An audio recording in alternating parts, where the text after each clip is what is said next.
All right, so we're going to quickly review our muscular development or hypertrophy stuff today. We're going to look at a slightly different training split. We won't necessarily throw it onto an OPT template or anything, but we'll just kind of like show you a slightly different variation. I do want to start getting into some more advanced splits. We've done a really good job so far of looking at 2-day splits, whether they are total body or different body parts. We've split it up by body parts. We've split it up by sort of concepts like pushing versus pulling. Um, but for hypertrophy, one of them that I want to look at today is the idea of the upper-lower split. And we want to introduce the 4-day split. So we're going to get a little bit different here. And I'm going to show you kind of Arnold Schwarzenegger's favorite routine. Because he really is, he really was the king of hypertrophy. You know, he was the muscular development guy. So we're going to look at a 4-day training split today. We're going to see workout A. Now, there's two ways to do a 4-day training split. There's workout A and there's workout B. Now, you could do it like this. What else? Monday, Tuesday,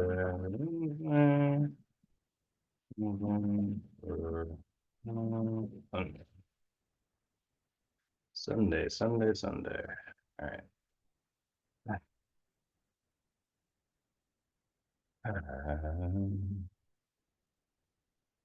So you could totally do your training split like this: upper on Monday, lower on Tuesday, upper on Thursday, lower on Friday. So that would be workout A, workout B, and then you repeat that. That is a 2-day training split, 4 days per week. Does that make sense? 2-day training split, 4 days per week. You would just repeat what you did on Monday again on Thursday. There is nothing wrong with that. That actually works really, really well.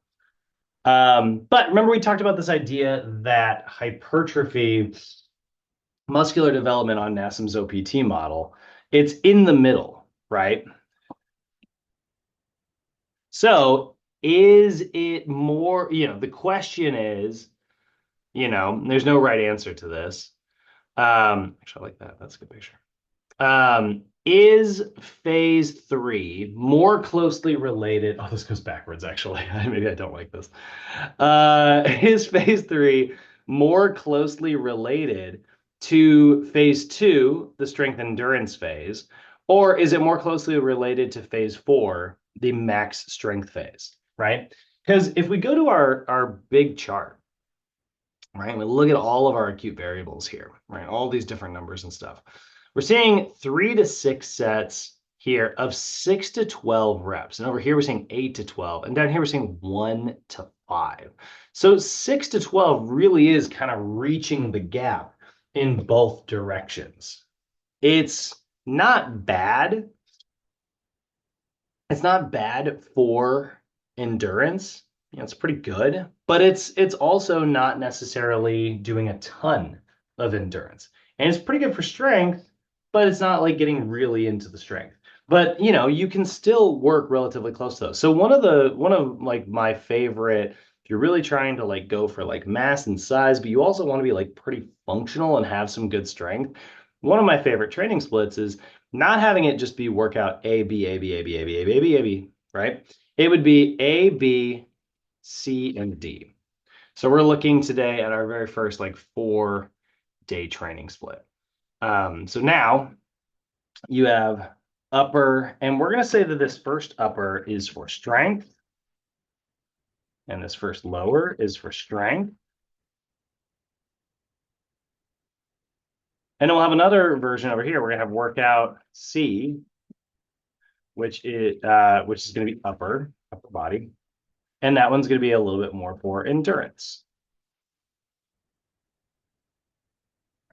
And then we'll have workout D, which is lower, which is going to be for endurance. because both of those things can actually lead to different types of strength. Go back to physiology lessons. Aaron and Francisco, we actually haven't talked about this yet. Just talking about like the ways muscles grow. But brief rundown, very simplistic. Let me see if I can pull up a picture here. Myofibrillar.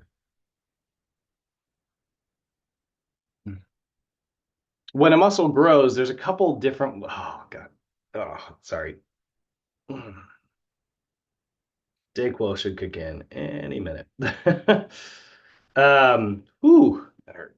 All right. So we've got a couple different versions of hypertrophy here. Don't worry too much. Actually, we're gonna get the packing out there because that happens indirectly. That happens indirectly in humans, so we don't want that. You take a look here, you can kind of see like here's an initial muscle fiber, right? And this muscle fiber has 1, 2, 3, 4, 5, 6, so 7, 8, 9, 9 proteins in it. Now, this muscle fiber is bigger, but it's because there's more cellular fluid. You get that from more high repetition training. You get that from your body going, I need more cytosol, I need more sarcoplasm. So it's going to kind of fill that up, right?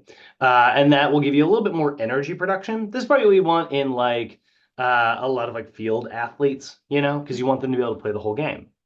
Over here, we see way more proteins. This is what we're going to get from maximal strength. You know what I mean? Lifting really heavy, we are very much, you might get some muscle mass, and that's where you'll get myofibrillar hypertrophy, muscle growth from making more proteins because your body goes, oh my God, that was so much weight. We probably need more proteins in order, if we're going to keep lifting really heavy stuff like that, we probably need more proteins, more strands to be able to do it. Whereas this version is like, hey, if we're going to keep lifting all the time, right? But we keep not getting into like 2 minutes or longer. We keep not getting actual cardio, but like we keep making a ton of lactic acid. We probably need more cellular fluid. So that's also why you'll see bodybuilders versus powerlifters, they look a little bit different. You can see the powerlifter over here, right? That's very much myofibrillar hypertrophy. And then you see very much like the bodybuilder over here, that's very much like your sarcoplasm. They're very large people. But this guy here, that's Eddie Hall. He was literally the strongest man on the planet. He had the world record for the deadlift at just over 1,000 pounds for a little while until it was broken by the guy who plays the Mountain from Game of Thrones. Thor Bjornsson, and those two have beef. um, but yeah, there is kind of a difference between those two types of like muscle growing. So sarcoplasmic hypertrophy, where the muscle cells get filled with more fluid, you're generally going to get that from higher repetition training. And it's a really good way to make a muscle bigger. But myofibrillar hypertrophy is what you're going to get from lifting really heavy. And when you're lifting really heavy, that's also really good for growth. It's just a particular type of growth. So if we design a workout routine that every week accomplishes both, right? A little bit of workout A and B, which are strength focused, focusing on myofibrillar hypertrophy. And then we have workouts C and D, which are a little bit more endurance focused, where we are focused more on sarcoplasmic hypertrophy. Now we are hopefully getting the best of both worlds without having that common lifting problem or workout problem, which is getting the worst of both worlds, right? If I tried to do this in one workout, that's not a bad idea. I think I talked about that briefly the other day. Like I said something like I need to have exercise A, which is for whatever, body part. And then it's like, let's say it's like 4 sets of like 8 repetitions. And then you have exercise B, which is like for the same body part later in the workout. And let's say that's like 3 sets of 10. And then maybe it's like exercise C, which would be maybe like 3 sets of like 12. That's not bad either. You are also kind of doing the same thing here where you're getting a little bit more myofibrillar stress versus like sarcoplasmic stress.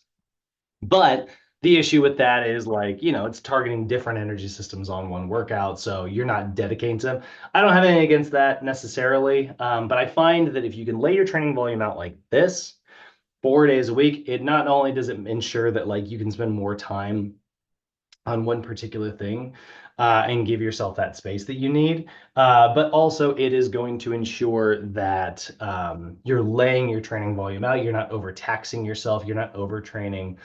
And you can kind of focus in on one particular thing per workout.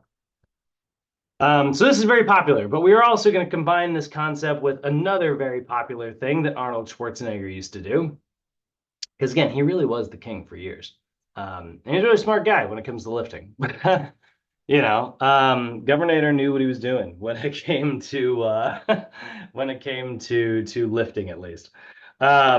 And so we're going to look at superset technique today, but we're going to look at what is called an agonist antagonist style superset,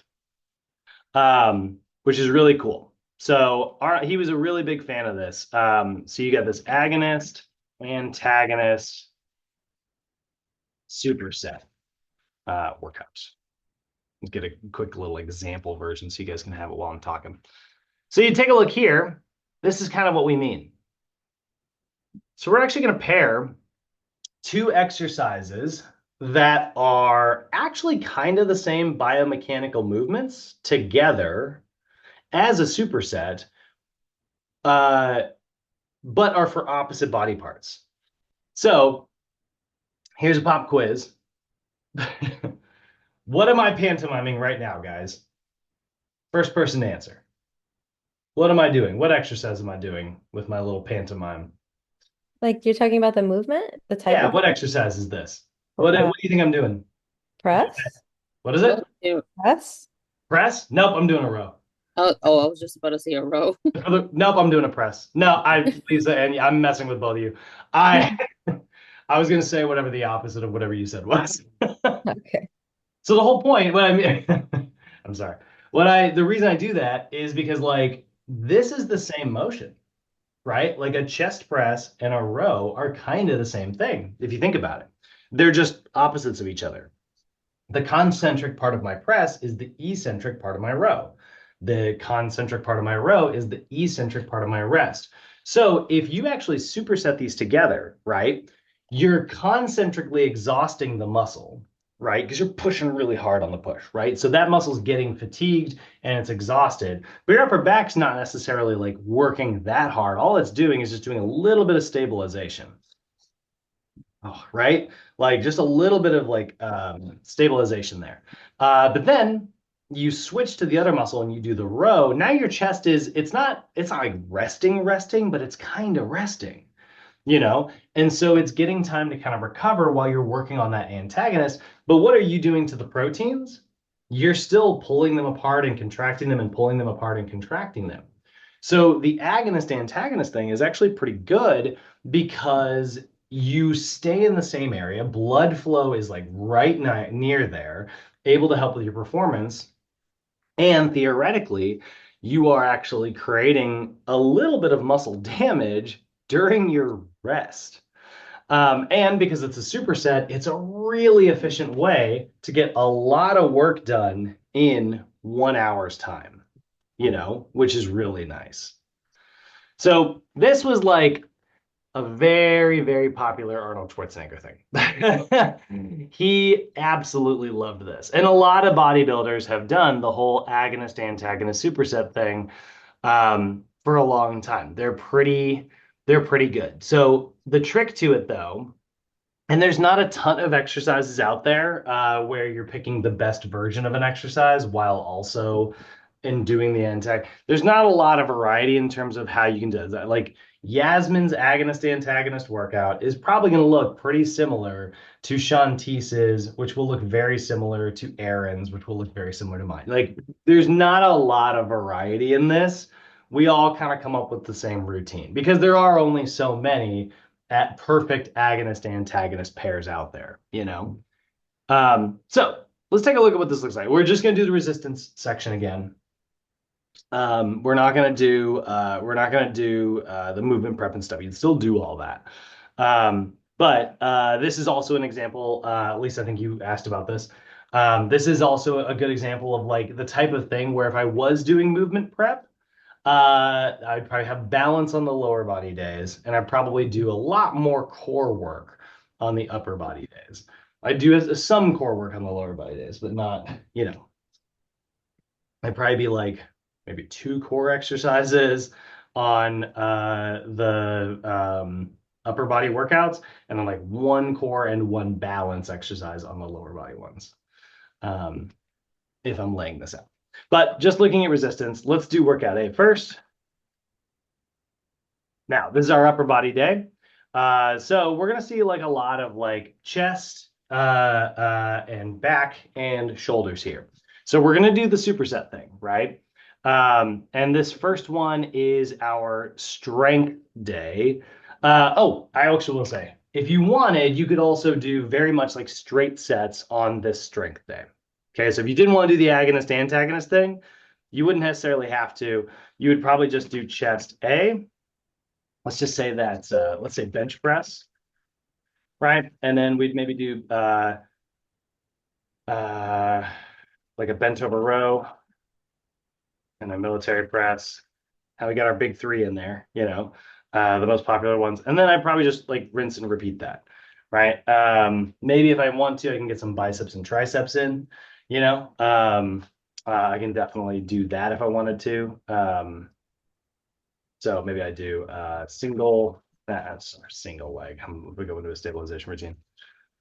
Preacher curl, skull crushers.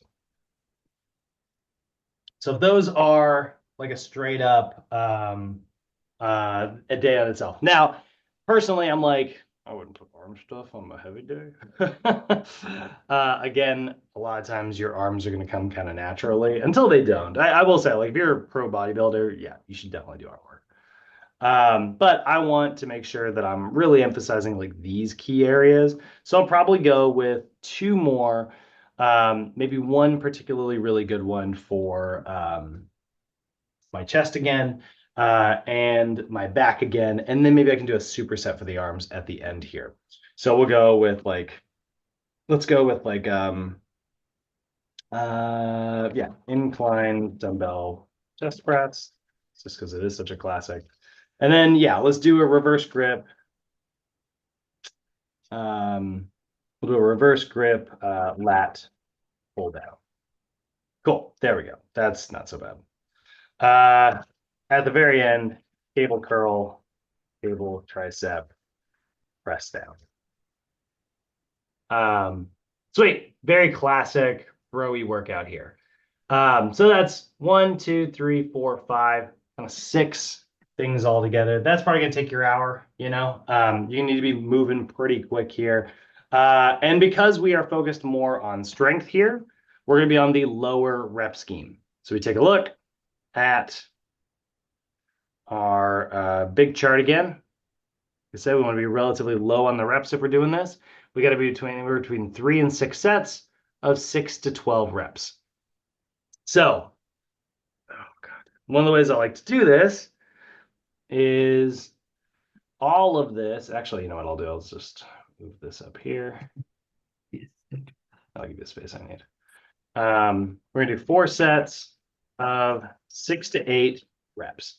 So when I say 6 to 8, what that means, again, to Lisa, to your point a little bit earlier, this is where I'm like, yeah, I want you to work as hard as you can, push really hard during your sets.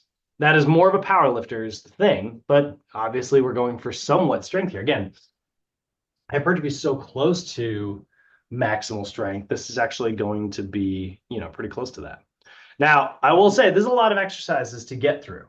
In a traditional gym, if you've got people in your way and you got to wait for a second or two and that kills a couple of minutes in your session, this is a tough workout to fully get all the way through, which is why, again, you guys have heard me say this 1,000 times. Probably I would do that. I'd probably be like, you can get your arm work in after the workout, after you're done working with me today. But this is also where one of the goals of that I have is I try to get my clients mostly warmed up and move prepped, warmed up and activated. I try to teach them those things so that they can do those things before the strength training part of our session starts. So I'm like, hey, every session you and I are going to meet right over by these treadmills right here, and then over by these, where the treadmills are right next to the mats over here, and I want to see you at the end of my previous session finishing your warm up so that we are good to go. Once I teach it to them. Um, unless they have something that's like really particular and needs to be like, oh God, activated, then I'll do it like manually with them during their session. But if not, then I will usually try to have them have that done before, our time starts together, because this is where they need most of my help. Ah, sorry. So thank you. Oh God. Let's take a look at workout B. So this is our lower body day. Now, luckily, workout B, this is where we really can kind of this is also one of those things where sometimes I will take some of my core work. Actually, I said a minute ago, I would do probably more core work here. And then like a little bit of core and balance here. Or this is where, and you will see an asterisk in your textbook, it'll say that you can do this. If they don't need the core work to really ensure that like they have to get like the stabilizers turned on, you can actually move a ton of your core work just off this workout entirely. So basically no movement prep that isn't like exercise specific, and then move all of your core work to leg day here. That's another way you can do that. So you start with like a good chunk of like core and balance stuff, and that becomes its own thing. And when you look at this, you're like, well, I'm not gonna, I mean, what am I supposed to do? Like 1, 2, 3, 4, 5, 6, 7 leg exercises in one workout. You're risking junk volume territory, right? Well, maybe not then. Maybe instead it makes more sense to fill some of that space, fill some of that hour with more of your core work. So that's something we haven't actually talked about yet. That is one way you can also lay out your training volume. So we're still going to do the 4 sets of 6 to 8. So again, if they are, let's say I'm training Yasmin, she's knocking out, 8 reps, all 4 sets. And, based on what we know of Tuesday, Yasmin's probably going to yell at me when I do this, but I'm going to say, hey, you did really good. We got to go up with the weight. You got it. Sir, I don't like to be called out like that. I only called you out because you wanted to murder me on Tuesday. This is true. I won't even deny it. It's okay. So yeah, she's gonna, grab those 2.5s, put one on each side. If it's an upper body lift, or maybe grab 2 5s if it's a lower body lift. Who knows?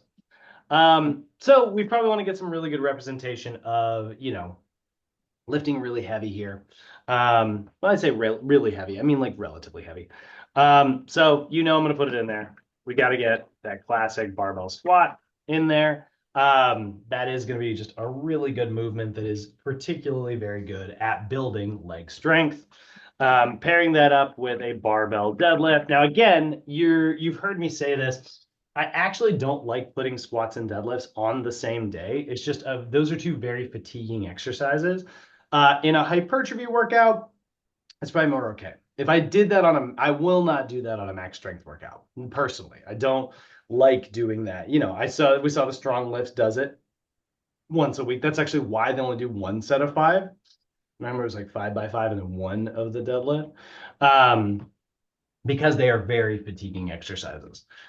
So you are probably likely to sacrifice form on whatever exercise 2 is. So your deadlift starts to get sloppy, you blow out your back. We don't love that. But if the reps are 6 to 8, it's not that heavy. It's heavy, but it's not that bad. This could work really well. So we got the barbell squat, we got the deadlift. So you've done pretty good here of getting, our biggest muscles out of the way first, right? Then we probably want to hit just a little bit for, one more for each of those things. So we might go, I like to get like a little bit of glute in there. So a barbell hip thrust, like we saw yesterday. That's going to be a really good one. And then let's get, this is where it's like, okay, maybe I fill this up with like a little bit of core action. You know what I mean? Like this is a really good place for me to get a little bit of core and then maybe fill out like, my client wants to build their calves. A lot of guys will complain about that. So we'll do a little bit. Let's do like a cable crunch. And let's do like a back extension. And for the calves, let's just do a machine calf press, right? We'll do the seated version. So a little bit of seated machine calf press, right? So there we go. We've kind of represented everything. We didn't get the superset there. So our workouts are slightly differently timed, which I'm never a fan of, but they're pretty darn close. Not bad, right? Still need a little bit of oblique work. Maybe I could have thrown that in with my machine calf press. That could have been the superset. I know it's calves and abs, and those aren't actually, supersets or anything, or common muscles that are in the same area. But could make a good pairing, right? And now we got to get into our endurance work, and this is where we're going to do the Arnie approach to things. We're going to take a look here at workout C and D, going for a little bit more high repetition, right? So we'll have workout C, which is back to upper. And now we're going to drop our sets down a little bit. So we might go with like 3 sets and we're going to do anywhere between 10 and 12 reps. Put that right here. So now we need a good upper body exercise. This is where if you're in a gym, machines can actually be pretty good for hypertrophy workouts. They're just really easy to manipulate the weight, especially when you're doing high rep. Fatigue really starts to set in different ways. I feel pretty good. I think Dagball's kicking in. I'm like noticing that I'm talking clear again. So machines are really great because like you can just be like, you know what? I feel pretty good about that. And you can just go boop into the next one, right? Oftentimes they're set right next to each other. So if you can sort of get like the chest press machine and then step right over to the rowing machine, that's pretty good as well. So this is not a bad place to throw in some machine stuff. So you might do like a machine chest press, and we're going to pair that as a superset with a machine row. So those two are supersetted together for 3, maybe 4 actually, sets of 10 to 12, depending on how you want to do it. We want to get the military press going. This is where I really like a dumbbell shoulder press. So just straight up overhead like so. And then I love the lat pull down machine, or if you can do them pull-ups. But 10, 12 pull-ups is a lot for most people. So a lat pull down. So straight up and straight down, right? Straight forward and straight back. Really good pairing. Then we can get into another superset, very kind of classic, just like we did and now what we've done too is we've got another set here. So now just tracking our weekly volume, right? We've got 4 for the chest, 4 for the back, and 4 for the shoulders, right? Then we had another 4 for the chest and another 4 for the back. So that's 4, 8. We got 8 sets for those. 9, 10, 11. So we're into the 10 to 20 window, which we love, right? That's just what we're going for there. So then we'll do the same kind of thing. We're going to do another sort of like superset pair here. So last time we did that machine chest press and that machine row. This time let's do, we'll do a dumbbell fly. Oh, wait, no, actually, sorry. No, perfect pairing. Machine fly And we'll pair that with the machine reverse fly. Also, cable flies and cable reverse flies are a good one. John Teese, I always think of you now because you said something in class, which is something that I've said for years, and I always joke around about.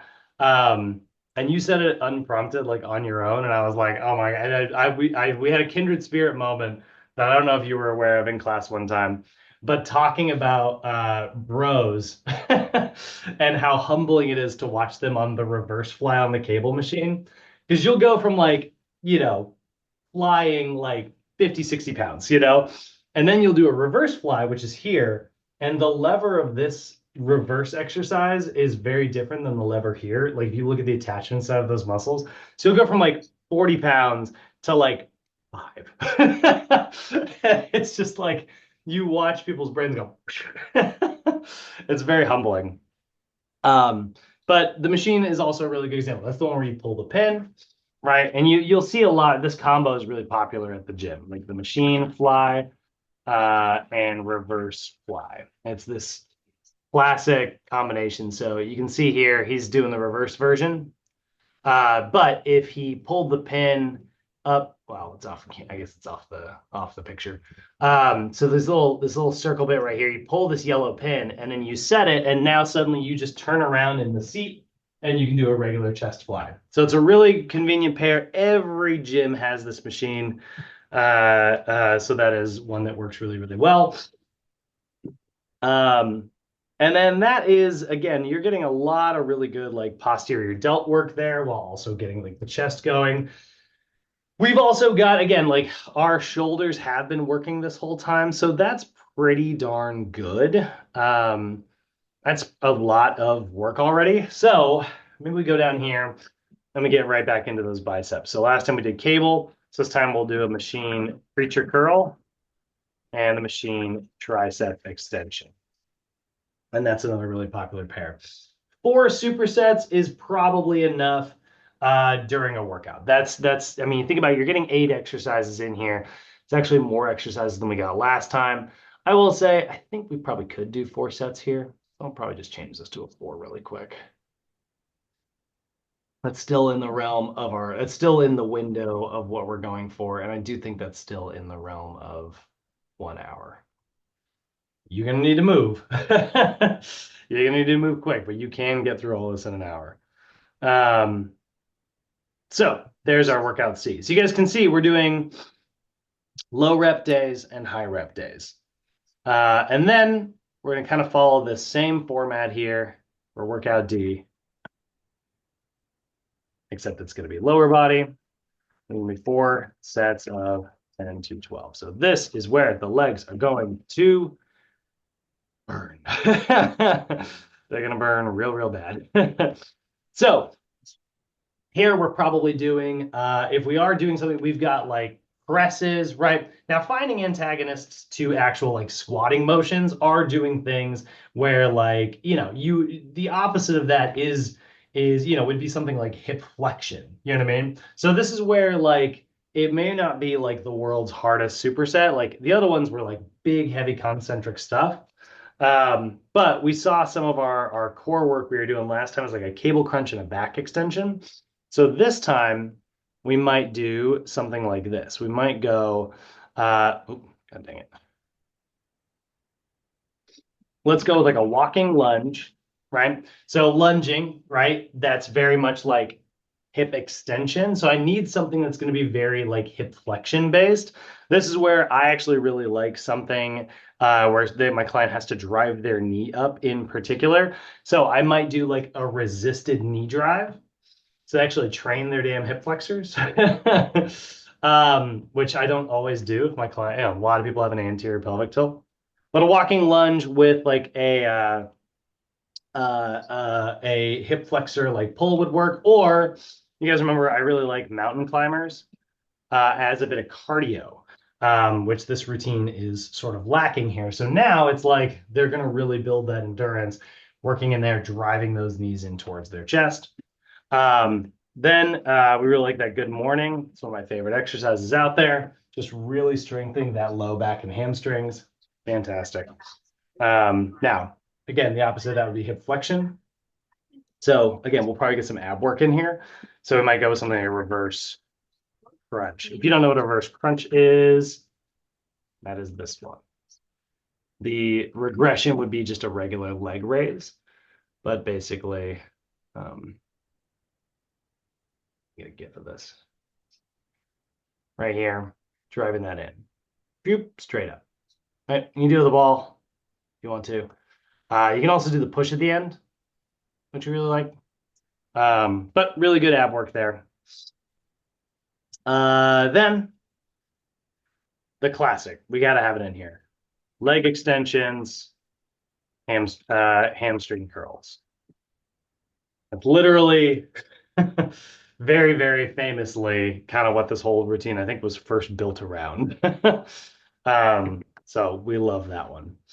And then probably just some more calf presses. So standing calf raises would be pretty good. So here's a bit more of a bodybuilder routine. A little more bro-y. I say that, but anybody can do this. This is a very good like muscle builder, you know? We're addressing both sides of things, but now we also see how like we're hitting a lot of the same muscles throughout the week. So talking about training volume, you don't look at training volume in the workout. You look at it over the course of a week's time. And like this is laying our training volume out in such a way that our clients are not overtraining, but they are getting enough training volume to induce growth. Just a very different approach than, this is definitely more advanced. This is for somebody who probably has plateaued a little bit. Actually, hold on, I should make that smaller. This is probably for somebody who actually has some bodybuilding experience. And so like they need that little bit of extra oomph that they weren't getting from a total body training split. Total body training splits are my favorite. Like I love just a little bit of everything for my clients all the time. I think it's better for the cardiovascular system. I think that it is better to lay your training volume out so your client doesn't ever risk overtraining. There's a lot of things I like about the whole total body thing. So it is very, very popular for me with my routines. But if I have a client who just isn't getting those results, laying something out like this can be a really good way to change things up and induce some way more stress. So I put that in the chat bubble if you guys want that picture. I just made it. You can kind of set this up.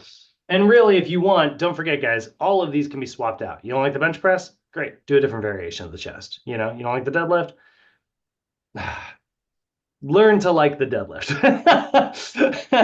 But if you really don't like it, then you can throw something else in there, I guess. But yeah, like you don't like the machine stuff, great, get rid of it. Do some dumbbell variations.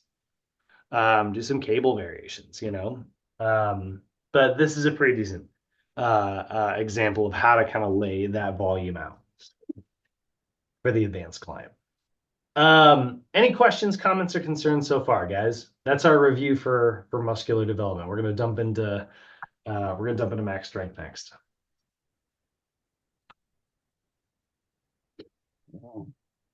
Oh God. Nope, we're doing good. Ooh. Okay. Sweet. Let's clear rid of that. All right. Let's talk about powerlifting.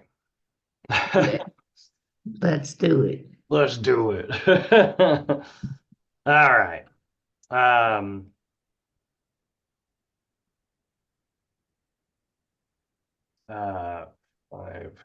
3, 1.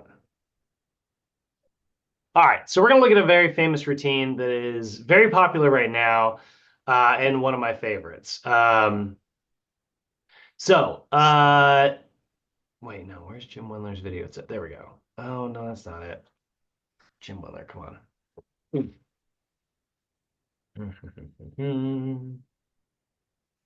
come on.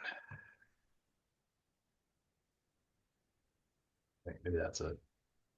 I've Googled that before.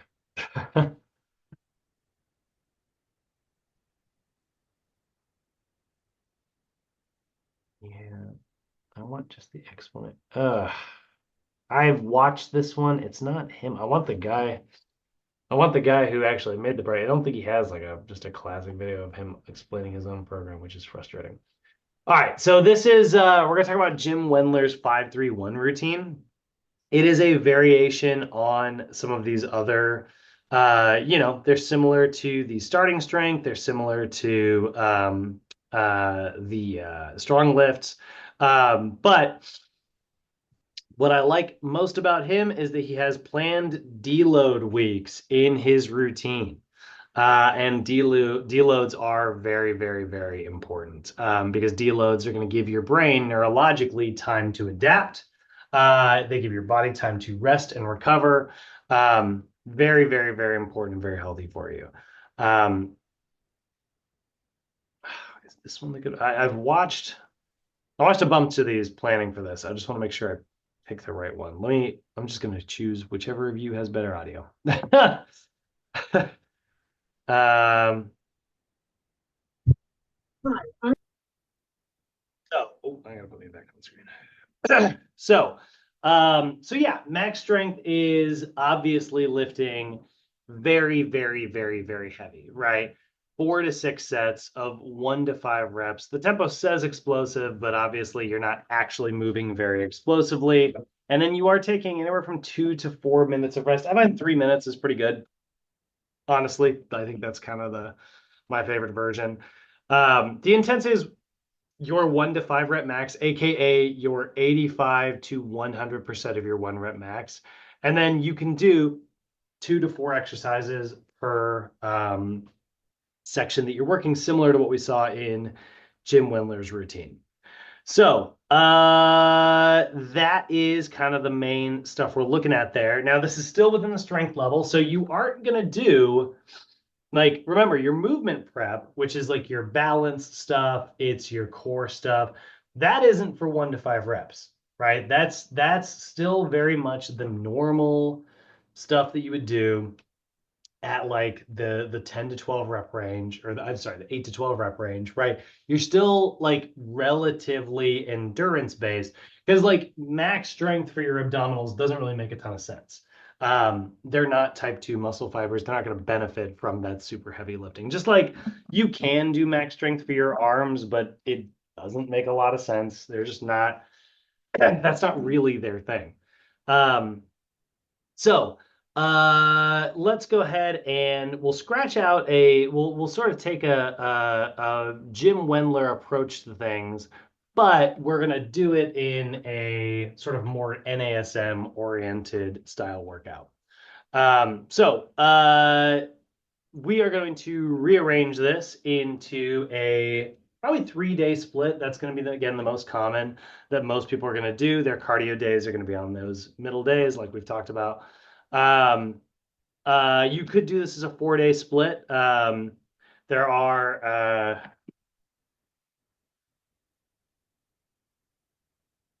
basically 4-day splits where you have let's see here.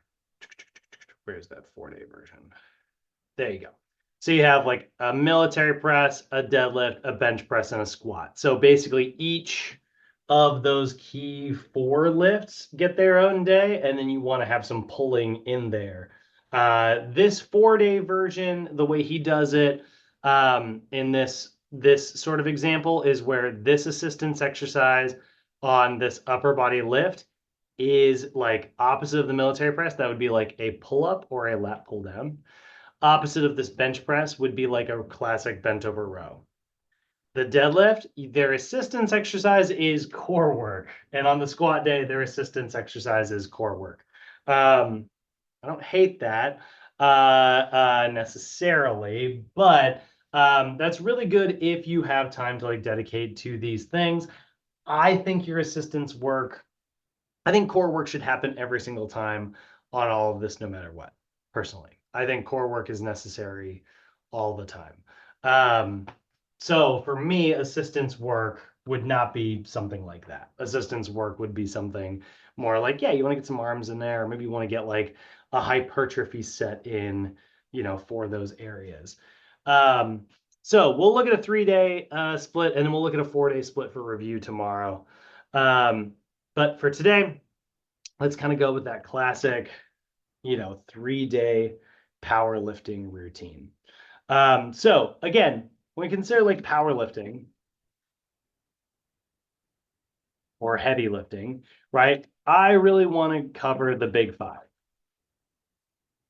That's going to be our squat, hinge, push, press, pull, right? I really want to make sure that all of these kind of 5 key areas are covered with some good strength, right? And then I really like the idea of, for me, when it comes to pull, I like horizontal, and I do like to have my pull vertical.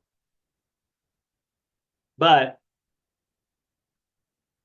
I'm going to put that on a separate line and put an asterisk next to it. That's Brad's big 6. So that's me breaking those rules ever so slightly.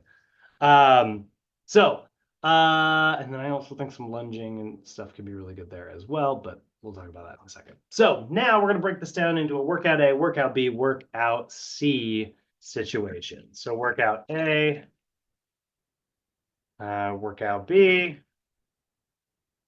and workout C. So we know we want to get a squat in there, and we know we want to get a hinge in there, right? So we definitely want to have those 2 covered. So that's 2 of our 5 covered. We know we want to get a push and a press in there. And our press. And we know we want to get, in my opinion, a horizontal pull. And we want to get a vertical pull. That's what I should have done.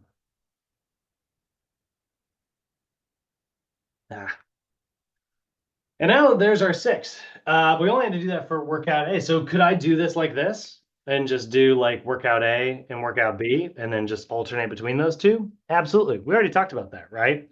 We like the 2-day split done 3 days per week. I like that routine. I think that's easier to follow. If this is somebody's first time ever doing powerlifting, this could be the routine for them, But there's a few other movements in the gym that I think could be very valuable for my client that are still very much like athletic movements. Things like lunges, things like a little bit of, different styles of pushing and pressing, right? But, if I truly had a beginner, maybe this is just what I would start them with. Just a little bit of this push, press, squat, hinge, pull. But we're going to go with getting just another workout here, right? And this is where I think focusing on hip extension is pretty big. I think doing that barbell hip thrust is one of my favorite exercises. Everybody could use a little bit more booty work. So we're going to do that barbell hip thrust. That can be a really good one, just working on that prep motion there. And then that leaves us some room here, right, for more of those accessory lifts. So I can really cover most of my really heavy lifting with just these movements. And then I could maybe get some vanity muscles in, or I could get some accessory lifts in elsewhere. But if I don't want to do that and I just want to focus on like my powerlifting, right, I can get another, let's say, bench press in there, like a bench press variation, maybe like an incline press can be very helpful. And maybe something that's also very pull oriented. I've already done a bent over row. I've already done sort of I've done a horizontal pull. I've done a vertical pull. So maybe I do a variation like a reverse grip. Bent over row. And now that's only 3 extra. That's only 3 exercises per workout. So I've got some room here to throw in one more exercise on each day. And that's again where I can get accessory work that I feel like I need, right? So maybe, we look here and it's like, all right, I've kind of focused on these key things. Maybe I need some extra hamstring work, you know, maybe that's what I need. Maybe somebody else needs some quad work. Maybe that's what they need, right? So I'm just going to find a place for those underneath these. And that is probably where I would do slightly higher volume, hypertrophy training. So maybe here it's like a Nordic curl. Now, a Nordic curl is probably one of my favorite accessory hamstring exercises. If you don't know what that is, looks like this. There is this version here on like the GHD machine, but you can also just do it with like a pad. You can do it with the assistance of a trainer. You can do it with the rack and a pad there. You can do resistance bands to make it a little bit easier for you. Or they sell what are called like Nordic curl straps. Those little straps that you basically put onto the bench. And it just allows you to take like your body weight down and right back up. This is what I use. These are really helpful. I will say the strap is a little hard on the skin. Pulls a little bit every time I use it, but so I actually don't use it with my clients that often. Just because I think it's also a really hard exercise. The barrier to entry for a Nordic curl is pretty high. So, you'll use resistance bands on the rack, take yourself down. It's a hamstring curl. Could you use the hamstring curl machine? Absolutely. Absolutely. But just wanted to show you a good variation there. Maybe here we wanted to have a little bit more, of maybe like some shoulder health or something. So a really good one would be like a cable face pull. That's a really good accessory lift. Focuses on external rotation, which is really good for rotator cuff strength. A lot of people need that. And then another really good one that I really like if we need to get into the glutes a little bit, right? Going this way and this way, a little bit of lateral movement, a resistance band lateral walk. And I like that on this day in particular because if you look at it, got that on my barbell hip thrust day. This is booty day. That is really what's going on here in workout C. That is a lot of glute work. So if we are doing, like I said, sort of the minimum amount, like Nassim's going to say like 4 sets, right? We got 4 exercises here. It doesn't seem like very many exercises, but trust me, this is going to be plenty when we look at how this is all laid out. Introduction to max strength, very beginner-based routine, even more so of a beginner routine than like the Jim Wendler routine would be something that looks like this. So let's open up our Blanco PT. We're going to save 3 of these.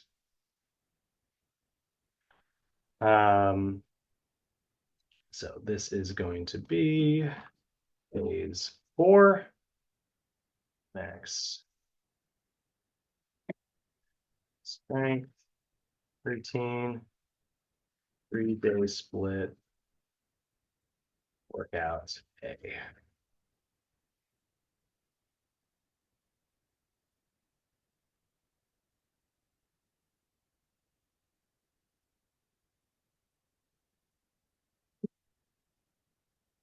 Oh, God, why do you hate me, nose? Ah, Jesus. Ugh.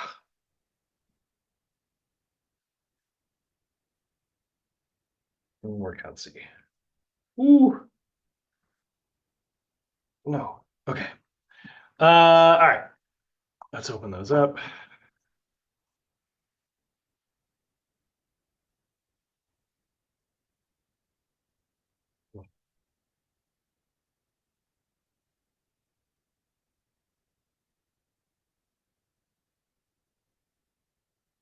Side by side. Terrible. Never works.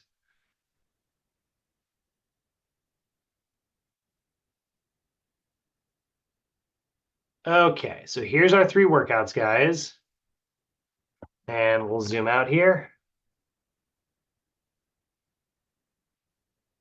Hopefully you guys can also see what I'm writing here. So now all I have to do is I have to, move my exercises over, and then I got to get some good warm-ups here. Now, these are total body routines. I mean, like these are very, there's a little bit of everything going on here. So this is where it becomes particularly important. I think I've talked about this a little bit lately. This is where it's particularly important to make sure that you are basing your stretching and your warm-ups and your activations and things like that on your client specifically. We don't have like an example client right now. But we really want to make sure that like that is our main emphasis. But we're just going to kind of say we want to get a little bit of everything. I'm going to show you like literally my favorite warm-up would be a little bit of SMR, hip flexors, TFL, and lats. That's like the go-to that I'm gonna go. So I'm just gonna go ahead and go with that. We're gonna act today like it's the same client. So those are just the things they need to work on. So this is the strength level. So again, I look at my big chart. We've been over this last couple of days. We know that's gonna be active stretches, not static ones. So we'll do a static kneeling hip flexor stretch. Let's change it up a little bit. Let's do a sag couch stretch. If you don't know the couch stretch, it's a kneeling hip flexor stretch, but more advanced, where that leg is elevated. Why is it called a couch stretch? Because your foot could be on a couch. She's just sitting on the couch. Oh my God. Yeah. Oh, hold on. Oh. So that's the couch stretch right there. There we go. You could use this, use the bench. Rear foot elevated hip flexor stretch, if you want to call it that. You could call it that. Nope. Stand by. Sorry. Oh, sorry, guys. Okay. Let's do that standing. Let's do the supine TFL stretch with the band there. So supine TFL stretch, that's a resistance band. Go across the body, get into the TFL. Really good way to stretch that out. I really like, it's not one that we foam rolled necessarily, but pre-squats, I really love like a world's greatest stretch. I will say the world's greatest stretch gets a little bit, Lisa, because I know like you're always looking for those distinctions. World's greatest stretch is a little bit more dynamic, but it is just such a good stretch, and it's where you actually are going to move between these two different parts. So world's greatest stretch. Just to kill my recording for just a second and show you guys this. It's really brief, but just making sure we don't get flagged here.